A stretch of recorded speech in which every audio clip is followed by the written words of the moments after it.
I don't think a lot of people realize how much goes into the planning and development of a vineyard. And I look at Sauvignon Blanc too, as it can be very transparent of the farming style. A lot of people don't realize Sonoma County is 1 million acres. Makes us about the size of Rhode Island as a state. For most people who are really into wine, being a wine dude, a wine nut, or whatever you want to call it, I think they all have a wet dream to make their own wine eventually. I really have fun with doing my job, with doing wine, with being viticulturist. You know, to stay out of the vineyard, I only have the shotgun for the bore, and I'm thinking, great. As much as I love Chardonnay, I didn't want to spend my nights worrying about it and my days talking about it. I worked 14 hours the day before I went into labor. I was determined to get most of that Chardonnay in. Another beautiful sunny day in Napa Valley, in a room full of half crazy, half passionate people. I mean, how bad could it be? We say, so drink the wine. That's kind of our motto here at Life Between the Vines. One of the cool things about wine, besides drinking it, is the people you drink it with. And the stories you hear and tell with wine all come together to make every bottle unique. Discovering and tasting wine shouldn't be a homework assignment. And we believe that the people who are closest to wine have the best stories. So open a bottle. And welcome to podcast number 205. This week we feature Bo Felton of Migration Wines in Sonoma, California.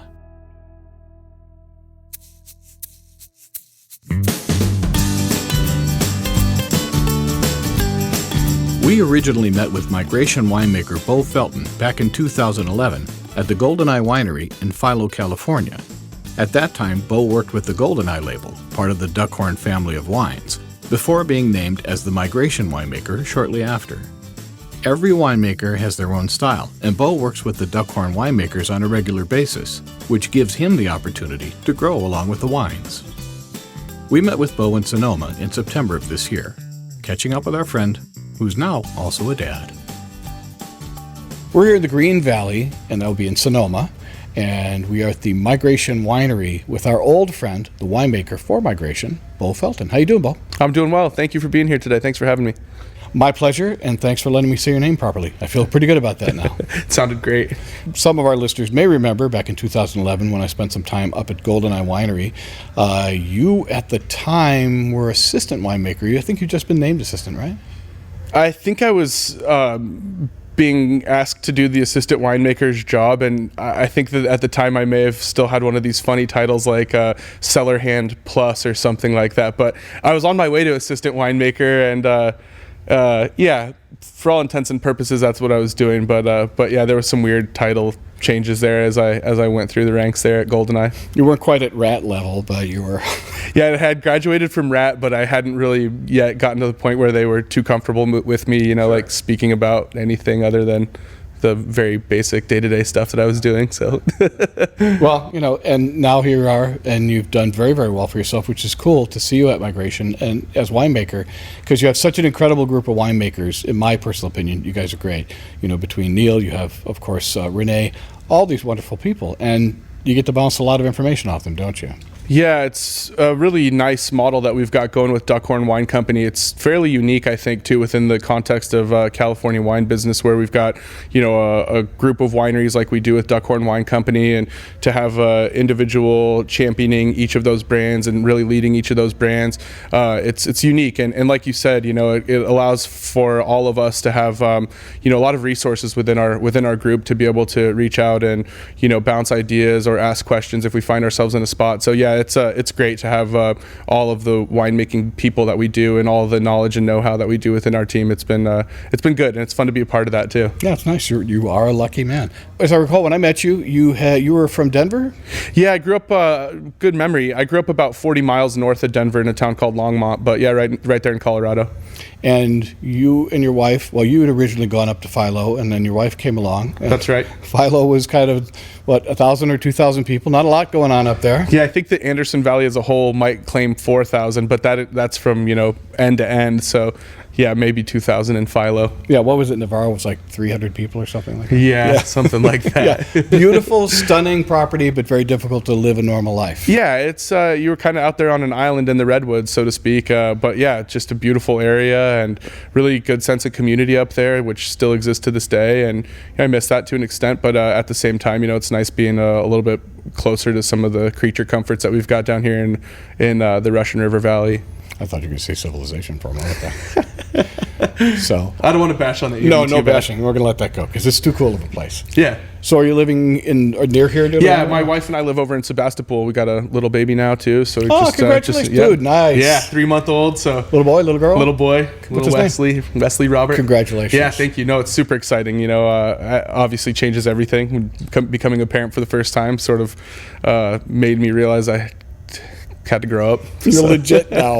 Yeah. Some of the stuff you used to do. Yeah. You know, sure, throw winemaker on my title, but that's not going to change me too much. But add dad, and then, things changed a little bit right away. So I didn't realize that was going to happen, but yeah, I think that's just kind of the natural process, right?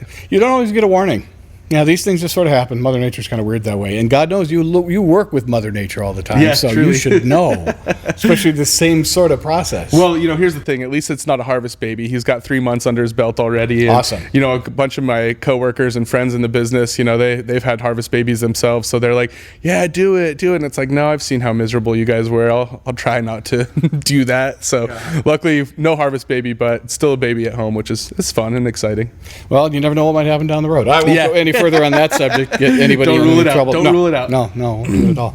So since you've been winemaker for Migration for 3 years now? Yeah, 2016 is my third vintage as the winemaker for Migration. That's right. Okay. And in that time, I mean, have you? I know part of what you want to do obviously is a certain degree of consistency within what Mother Nature allows you. But have you seen a lot of change in the label at all in that period? It's been subtle. I think one of the things that Duckhorn does a good job of with us winemakers as we turn over, so to speak, in our winemaking positions is there's the motto of evolution, not revolution. So I think that the idea is that if I have a style of wine that differs much from my predecessor, that I gradually get to that point where I've made the wines that I want to make. So yeah, there's been some subtle changes, but nothing really dramatic. I would say, maybe picking just a hair earlier than my predecessor, maybe toning down the oak just a little bit. But, for all intents and purposes, we're still doing, I think the spirit of what we're trying to do with Migration remains the same, which is really well-balanced wines that have good palate presence and come from really awesome, cool climate regions from throughout California. Yeah, you got some great areas over here you choose from. And just to go back, Neil Bernardi was your predecessor. Right. Who's now the director of winemaking? Yeah, I think he's VP of winemaking or director of winemaking, which Grand obviously, Poobah. Yeah. That obviously leads to some really interesting conversations in his office when I go in and I'm like, hey, let's make Migration better. This is what we can do. And he kind of gives me that look like, yeah, okay. I could see that deadpan look at his face. Yeah, it's all good. I think at the end of the day, they want me to make the wines that are mine, but there is still that, it's not awkward tension. It's just sort of funny tension. Like, hey, Neil, you did a great job with Migration, but I'm going to do it better my way. And but luckily, we cleared that air pretty quickly. That they didn't hire me to make his wines; they hired me to make the wines that I want to make. So that's been great. Obviously having that support and that feeling that that whatever the vision is that we have and the philosophy that we have as winemakers within this organization, we're able to take steps and make those wines, and no one really pushes back unless I haven't tried to do anything too crazy, so I don't know if they would push back. I assume so, but yeah, I mean, it feels more like support than anything else at this point, so which is great. Well, the thing is, Neil's known you for a long enough time, again, during the period that I got to spend with you, the very brief period, that he kind of probably has an idea where you might want to go, I would think. And if there ever was a scientist / winemaker, it's Neil. So I'm sure how he sees things, he seems to be being open-minded. Right, and I think to your point too, I kind of grew up within this organization, within the Duckhorn family, so a lot of the philosophies and a lot of the things that I appreciate about wine may have been things that I've picked up in my time here anyway. So yeah, I wasn't trying to reinvent the wheel by any stretch of the imagination. And that's actually one of the things I felt really fortunate about with Migration. It feels like oftentimes when there's turnover at wineries, it's because the previous winemaker may have checked out or kind of lost their luster a little bit, and you end up inheriting sort of a cellar full of issues and various things like that. But with Migration, it was like I felt like the trajectory we were on was a good one, and we were just we just got to carry that on. I'm not really sure what that is all about. We have a helicopter behind us, incredibly low. Yeah, don't recognize him. When we saw Neil back in February at up in Napa Valley at Paradox, one of the things we talked about was the very thing you and I had a moment to play with, was the sparkling you were kind of getting into. And I understand now you're actually making. Yeah, that's true. Unfortunately, it's under the Goldeneye label, so I don't get to do too much other than be enjoying taster. I get to share my opinion, and that's about it. But no, it's fun to see a project that I was a part of the early stages in that project, and kind of to see where it is now, and see the wines that they're producing. The Goldeneye sparkling wine, it's really great. I'm not sure if you had the opportunity to taste it yet, but yeah, no, it's just obviously I think with neighbors up in the Anderson Valley like Roeder and some of the others up there, it's like, okay, there's compelling reasons why we should be trying sparkling wine up here, and I'm happy that that's come to pass, and some really awesome wine. I try to keep a bottle around at all times. As you should. Not just for celebrating, but for every day. Right, yeah, why not? But, that's one of the things we talked about. I remember your level of excitement when we went through the barrels, that, this is something brand new and something cool, although I believe that ended up in the hands of pretty much employees, wasn't it? Or... Yeah, that's right. Yeah, the first vintage was more or less an employee wine, which worked out for me, but not so well for guys like Ray. Yeah, sorry, Ray. Ray was bumming about it, even though he was there at its birth. Now, the one thing about Migration, this is a label, this is a brand that's very well known and fairly well distributed, as I recall.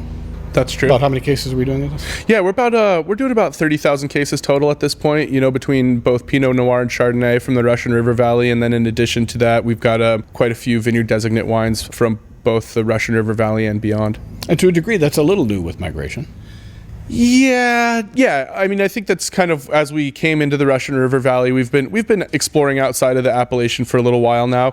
But yeah, it's still all fairly new. I mean, we've only been in the Russian River now I think this will be our 6th vintage here. So it's all still fairly new here, really for Migration in the context of the Russian River Valley. Sure, in contrast to the Anderson Valley stuff you had before. I guess what I'm leading up to, looking to the future, what are you thinking about? Are there possibilities from other directions you may want to go?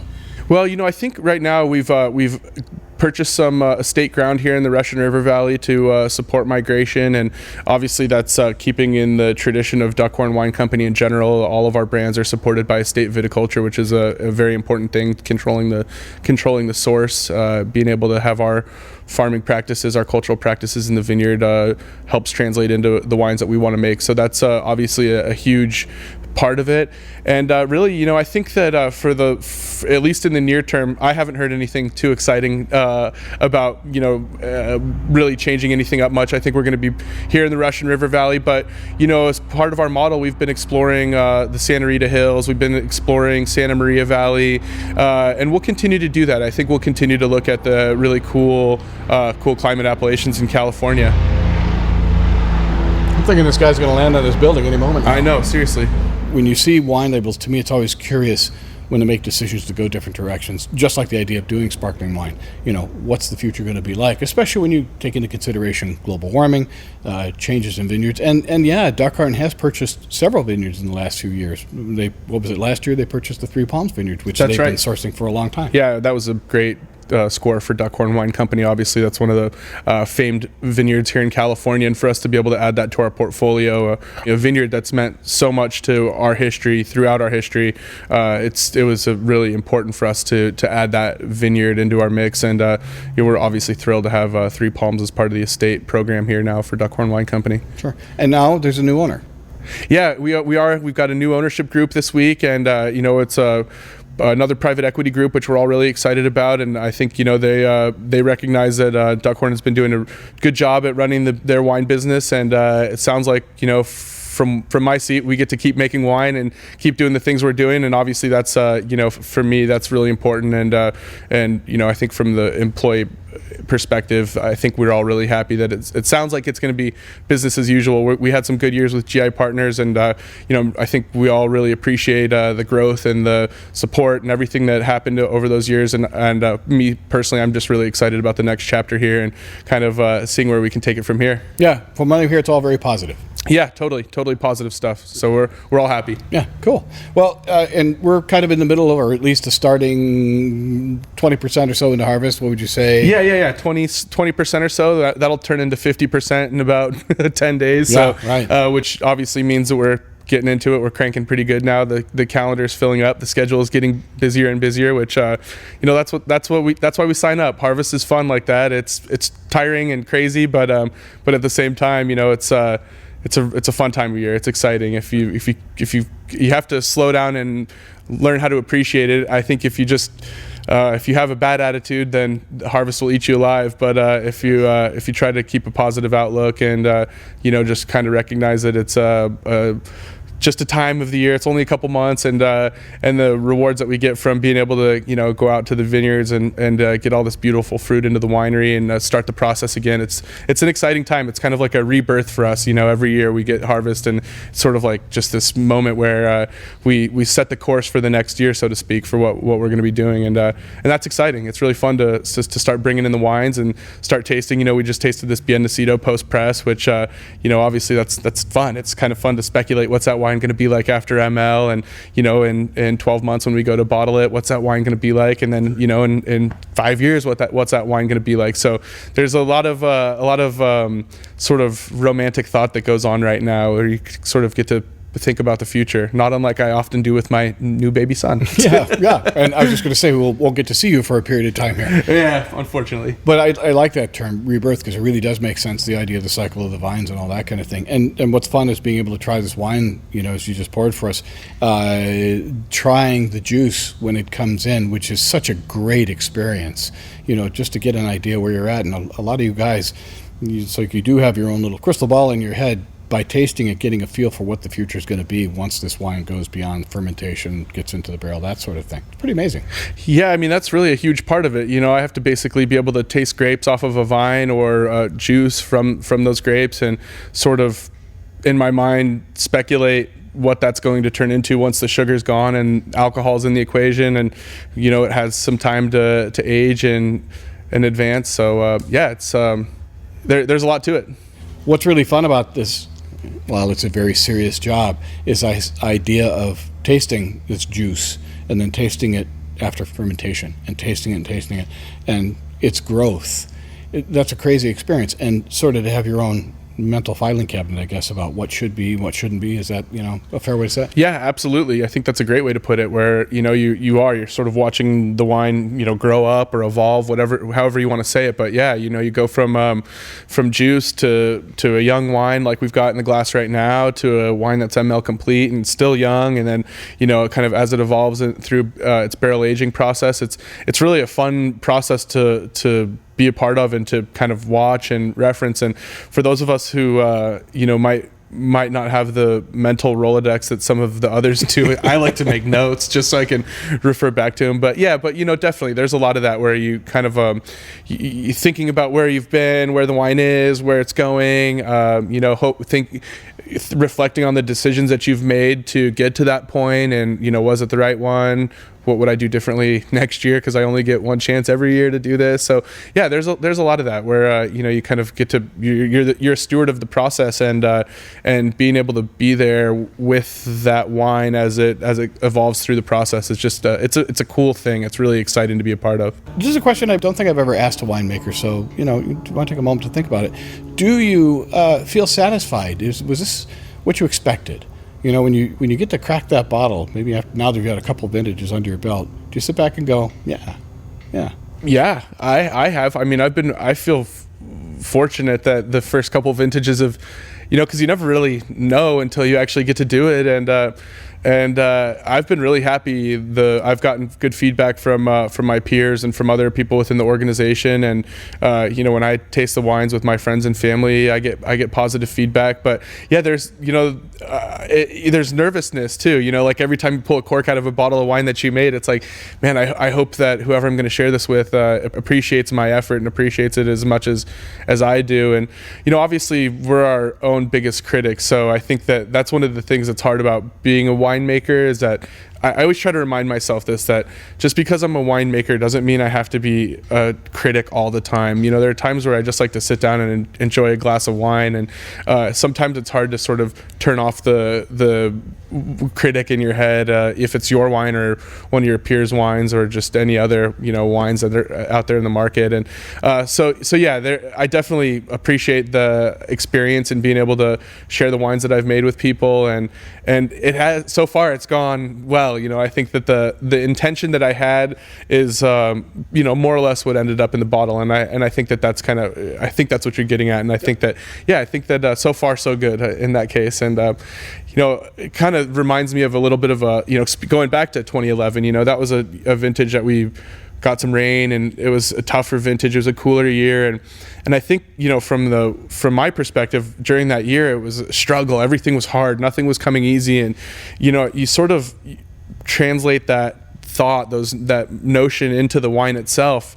But the reality is that a cooler year is really great for Pinot Noir and Chardonnay. And then I go back and I open those 2011 wines and I taste them, and it's like, man, what was I so upset about? These wines are awesome. This is exactly what I want in a glass of wine. So it's you know, I have to remind myself from time to time that you know, I can't let the experiences that I had during harvest necessarily influence my perception of the wine down the road. And but you know, to answer the question, yeah, I've definitely been satisfied with the things that I've with the wines that I've made so far, and it's fun, it's exciting to be able to, you know, it's humbling, it's kind of you know, to be able to sit there and drink wine that you've made. I think it'll be even more fun, you know, when years down the road, when I can circle back and look at some of those 2014 migrations that I've got in the cellar and kind of reflect and say, oh, when I was young and trying to figure out what the heck I was doing, and this is what I did, this is what we made. But it's fun, it's exciting to be you know, to be in this business, and then, you know, the fact that wine ages and lasts, and we are able to kind of have those experiences where we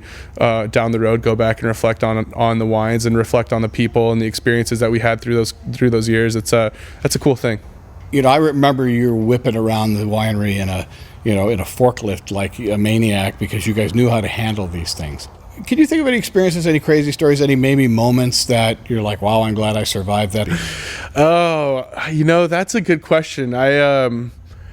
There's one experience that comes to mind from when I was up at Goldeneye, when I don't even really know how to describe the whole situation, but basically it was we put together this compressed air holding tank for we were using this pulse air system, which was new to us up there, and we realized that our compressor wasn't quite up to the job, so we had to sort of create this reservoir of compressed air. And it turns out that the PVC didn't really agree with the process, so we more or less made a PVC bomb that day. And yeah, that shot some plastic distance, and luckily that wasn't my call. That was Zach, who our fearless COO now, who was the Goldeneye winemaker at the time. That was his baby. But yeah, that was the only time where I really felt like I had to hit the deck at the winery and watch out for shrapnel. But yeah, no, I think generally speaking, I've been lucky. There haven't been too many like scary close call experiences like that, luckily, which you know, I don't want to have those type of experiences. I can't remember a single moment where I felt like I almost lost my life, except maybe that day that the shrapnel. Yeah, and there was a leak into the I don't even know what to call it, but this PVC housing thing. There was the device. Air, yeah, the compressed air was actually like leaking into it, so we thought it was off, and it was just building pressure, and then eventually, you know, it was it all gave up. Things that explode. Yeah, that was definitely exciting and interesting. You hear those type of sounds at the winery, and you know, obviously it's like, oh my gosh, what just happened? And you run out, and I think at the end of the day, we were happy that it was just the PVC thing and not some other major piece of equipment, but still, it was like one of those moments where it's like, oh, okay, yeah, maybe on second thought, that wasn't really the best idea. Pieces aren't stuck inside me. So. Yeah. You know, it's always a lot of fun to come talk to you. One thing I'm going to ask you about is for our listeners who want to learn a little bit about you and about Migration Winery online, how would they do that? Yeah, migrationwines.com is our website. There's a little bit of information there about myself and about the history of migration, and obviously all of the wines that we're making are there as well, so that you can see some of the products that we've turned out over the last couple years, and there might even be a picture of my face, so that I don't know if that would be motivation to go or not, but anyways, we'll have pictures now for sure, pal. You're revealed. Oh boy. But yeah, it's a good website, and there's like I said, there's some good information on there, and definitely a backstory on all of our wines and stuff like that, so it's really cool. Excellent. Bo, this is good seeing you. Always likewise. Good seeing you. So thanks very much for taking the time during harvest, I might add. So yeah, luckily it wasn't too crazy today. Yeah. Next week I might have had to cancel, but we made it through today, so we're good. Cool. Thanks a lot, Ray. Appreciate it. Learn more by visiting migrationwines.com.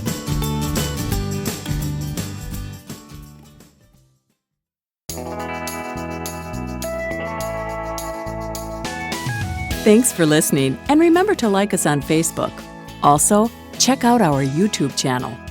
Life Between the Vines is produced at Fifth Floor Recording Company in Milwaukee, Wisconsin. Produced and edited by Ray Pfister. Theme song and original music written and recorded by Tim Dondarevo. Our host is Kay Paskoff. Web design by Jenny Holland. Our graphics and website specialist is Lawton Hall. Our web geek is Dan Gieshin. Photos by Jeanette Hernyak. Copyright 2016.